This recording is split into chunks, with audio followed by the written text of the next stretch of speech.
Oi pessoal, eu sou o Pedro Holloway, tenho mais de 20 anos de atuação no mercado financeiro, sou sócio fundador da Cajuí Capital, a sua consultoria em captação de recursos, pode ser uma boutique, pode ser um DCM, depende do nome que você esteja acostumado. Esse formato de giro semanal, de trazer as informações do mercado financeiro, passo há mais de 5 anos trazendo informações relevantes para CEOs, CFOs, bankers, sempre focado na tomada de decisão dos clientes. Precisando de qualquer ajuda em captação de recursos, fale conosco. Temos soluções em FDICs, CRAs, CRIs, financiamento público e financiamento direto com banco, sempre procurando a melhor taxa para você e auxiliando o cliente. Valeu, pessoal. Um abraço.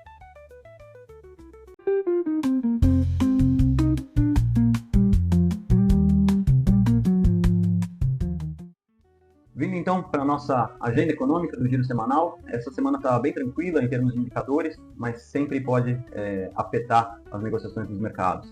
Então, internacionalmente, primeiro, depois a gente vem para o Brasil. Lá fora, nos Estados Unidos, a gente vai ter discursos dos membros do Fed. Na terça-feira, a gente tem o Powell e o Bauman. O que o mercado espera é que eles venham na linha de manter juros para essa reunião e depois, na próxima, talvez baixar os juros. Não está certo ainda o que vai ser feito na próxima, mas nessa 95% do mercado acha que os juros vão ser mantidos, a gente vê daqui a pouco. Na China a gente teve manutenção de juros, então nada afetou por lá. E na Europa, esse sim tem um indicador interessante, está na quinta-feira, que é a decisão do BCE, Banco Central Europeu, sobre as taxas de juros. A expectativa é de manutenção, a gente vê daqui a pouco o valor que vai ser mantido, tá bom?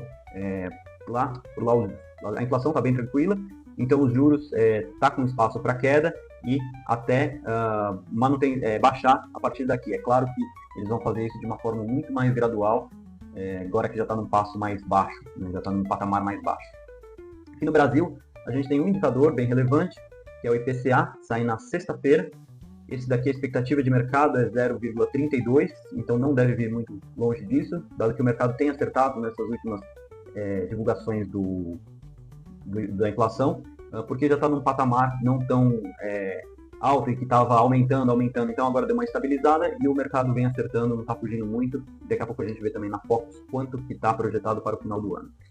Recentes, aqui eu estou requentando uma notícia, o IBCBR ele veio 0,70 de queda na semana passada, e como eu já tinha divulgado isso na nossa reunião, eu estou simplesmente reproduzindo, falando novamente, esse indicador está vindo mais fraco, mas justamente por conta do desaquecimento que o Banco Central provocou subindo juros, é intencional e era esperado. Sobre política econômica, o presidente está em Santiago, deve voltar no meio da semana, não vi exatamente quando que ele volta, e a gente vai ter que lidar com a imposição das tarifas dos Estados Unidos de 50% para produtos importados brasileiros. Aqui, a estratégia foi dedicar o vice-presidente, o Geraldo Alckmin, para fazer as negociações, com o apoio de empresários do setor. A Anshan também está pressionando para ver se conseguem reverter ou pelo menos conversar, abrir uma frente de diálogo com os Estados Unidos para tentar baixar essa tarifa, que até agora foi a pior que eu vi. Todas as nossas fontes estão aqui embaixo na legenda, então esse daqui eu peguei do Clube FI News, a agenda. Então, mercado internacional, vamos aqui para os indicadores.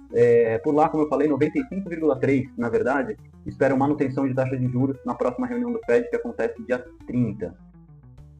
Eu dei uma olhada ali no dia 17 de setembro, e aí o mercado já está esperando uma nova queda para 0,25. Então lá, como eles trabalham por range, ele viria para 4 a 4,25, e depois tem mais uma. É isso que o mercado está esperando. 2 quedas de 0,25 ao longo deste ano ainda, e depois para. A gente pode ver isso pelo próximo gráfico? Não, essa semana eu vou pular esse. Vamos para esse aqui que está mais interessante. Aqui no lado da esquerda, você vê uma queda de juros no yield ali de 2 anos, de 4 anos, para depois começar a ter uma inclinação natural de curva de juros. Isso representa o trabalho do Banco Central afrouxando as taxas, então 2 de 25 é o que é esperado para vir para esse patamar e aí depois voltar a subir juros ou talvez um prêmio de risco aqui natural dos Estados Unidos, tá bom? Como eu falei, na Europa teremos decisão no dia 24 de julho, o que o mercado está esperando é 0 de movimentação, então manutenção em 2,15. Como eu falei, eles já vinham baixando taxa de juros, né? A gente pode acompanhar pelo gráfico da direita. E isso porque a inflação lá está muito bem controlada, muito mais controlada que nos Estados Unidos, está em 2%. Vamos aqui para a nossa terra Brasília. Por aqui, o que é esperado é que essa daqui é a taxa de juros interpolada, negociada pelo mercado, e daqui a pouco a gente traz a Focus, que traz uma visão dos economistas sobre o que esperar para a taxa de juros. Ambas estão bem condizentes, estão bem convergentes, na verdade, estão esperando que esse 15%, a taxa de juros alta, ela continue, pelo menos até o final do ano, e mais um pouco antes de o Banco Central ter sinais claros de desaceleração da inflação, para depois começar a baixar a taxa de juros. Pelo mercado aqui, ele não consegue baixar tanto, então seria ali entre 13 e 14, colocaríamos 13,5, e no longo prazo, uma taxa de juros ascendente, natural. E o que a gente pode dizer aqui é quando que começaria essa flexibilização. Muito do que eu tenho lido tem refletido para começar no começo do ano que vem, uma flexibilização monetária. Tá? Então, diminuição de juros só no ano que vem. Teremos que conviver com essa taxa de 15%. Para a próxima reunião, que acontece dia 21, o mercado inteiro espera manutenção. Isso está muito condizente com o que o Banco Central vem divulgando, vem falando e divulgou na última ata do Copom, e não deve ter alteração. Então, ele sabe que está num patamar alto, mas esse patamar ele é para diminuir o fluxo econômico e a economia começar a travar a ponto de não respingar na inflação. Tá? Isso daqui é super intencional. A Focus, que saiu hoje cedo, com coleta até a semana passada, até sexta da semana passada, veio com uma informação importante aqui. Pela 8ª semana consecutiva, os economistas estão dizendo que erraram para cima e estão revendo para baixo o IPCA de final de 2025.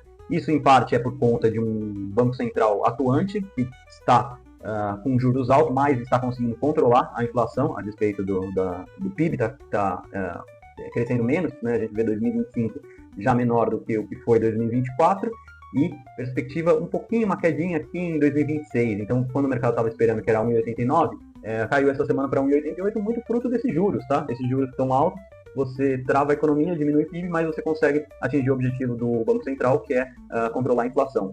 E não só está conseguindo controlar para 2025, como para 2026 também tivemos uma boa notícia aqui de inflação um pouco mais sob controle e boa notícia, voltando para dentro da banda da meta de inflação do Copom, tá? Que é 3%, com uma banda de 1,5% para cima e 1,5% para baixo. E outra coisa que eu destacaria, acabei não colocando o quadradinho, mas a Selic está muito condizente com o que o mercado está esperando. Então ele para esses 15% até o final de 2025 e começa a flexibilizar em 2026, terminando 2026 em 12,5%. É alto? É alto, mas a gente sabe que já é um pouquinho melhor, e a gente sabe que está numa conjuntura em que necessita uma taxa de juros mais alta para controlar essa inflação. Aqui é só a meta, então como eu falei, a última meta que a gente tem é 3%, com intervalo de 1,5%, vindo para 4,5% e para 1,5%. A boa notícia foi que do ano que vem já começou a entrar dentro da banda aceitável pelo Banco Central. Agora, vários colegas me perguntam, mas por que ele não...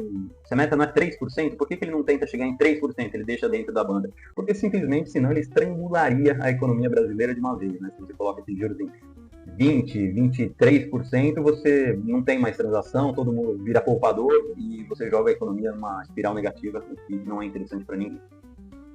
O CDS do Brasil, esse daqui é o prêmio de risco do Brasil com relação aos títulos americanos, está bem comportado essa semana, está em 150 pontos, então 1,5% acima dos títulos americanos é que a gente deveria pagar nesses títulos de 5 anos, tá bom? Lembrando que todos os nossos gráficos são públicos e vocês conseguem na internet, eu deixo a fonte aqui embaixo, tá? Quem quiser acessar.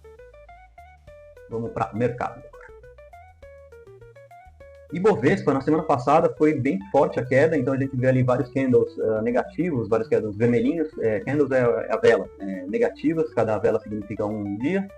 E perdeu um suporte importante, eu coloquei esse traço na horizontal, ali nos 134 mil pontos. Se você é um cara que gosta de tendência, sinto lhe dizer, mas a tendência está para baixo, né? Se você gosta de um pouco mais de contrarian, se você gosta de contrário ao mercado, ele está em níveis interessantes porque pode dar um repique, né? Então, está num patamar bem complicado aqui. Esse 134 seria para baixo, mas pode ter repiques para cima, a não ser que a gente tenha uma mudança muito significativa, mas esses vários candles para baixo significa isso. Como eu sempre falo, a Bolsa Brasileira ela está muito volátil, ela está muito suscetível ao investidor estrangeiro. Quando ele entra, ela sobe, quando ele sai, ela cai. Então a gente tem que estar sempre acompanhando o fluxo estrangeiro. E essa semana passada foi muito pesada, então várias barrinhas negativas, significando uma saída de investidor estrangeiro. Foram 5 bilhões já no mês de saída, em que no ano ainda está positivo, ainda está em 23 bi entrando, porém a gente sabe que foi um volume muito maior já alcançado. Esse julho está sendo muito negativo para o fluxo internacional. Então, fluxo de fundos. Aqui, como eu brinco, não se sintam sozinhos em recomendar ou investir para você ou para os seus clientes. Aplicações em renda fixa, taxas de juros ali que a gente comentou nos slides anteriores em 15%, é mais do que natural. São 113 bilhões já entrando, um volume total da indústria de 4,1 trilhões, então renda fixa super alocada, né? Então o pessoal saindo, a gente vê ações ali no ano já quase 50 bilhões de saída, multimercados, a exemplo do que foi no ano passado, foi muito forte o fluxo negativo, 80 bilhões de saída, e tem uma razão natural, né? Não só o juros está em 15%, mas você vê os retornos passados e você fala, poxa, muitos gestores conseguiram entregar resultado, mas a que custo? Você tem volatilidade, você tem risco, enquanto na renda fixa está muito mais certeiro, mesmo que você tenha algum componente de crédito, e acaba sendo bom para Caju, porque a gente trabalha com FDIC, com CRI, com CRA, e as empresas, mesmo tomando menos, elas têm que tomar, elas têm que girar as suas dívidas, e é o que a gente faz aqui. Nesse contexto, eu trago FDICs que chamaram a atenção, já está com uma indústria, um patrimônio de 700 bilhões de reais, superando o mercado de ações, o que a gente vê é muitos clientes interessados nesse tipo de produto, ligando, perguntando, querendo saber mais, entre em contato com a gente que a gente pode oferecer soluções. O que a gente faz aqui, depois eu vou falar das oportunidades, mas FDIC tem muito a ver com o que a gente pode oferecer para você. Vindo aqui para commodities, o que chamou a atenção nessa semana passada é a volatilidade, né? Ainda está muito forte essa volatilidade, então 7 meses e meio desse ano, e o cobre já subiu 37%, o Bitcoin 26% e ouro 28%, são variações bem expressivas. Outra volatilidade é no mercado de moedas, o real e cesta de moedas e peso mexicano, muita valorização com relação ao dólar. Então, acho que o dólar que se desvalorizou no contexto geral, por toda essa insegurança que vem trazendo a aplicação de tarifas e as pautas, a cada hora é uma coisa, os investidores desconfiados estão indo para outros tipos de moedas e outros tipos de commodities.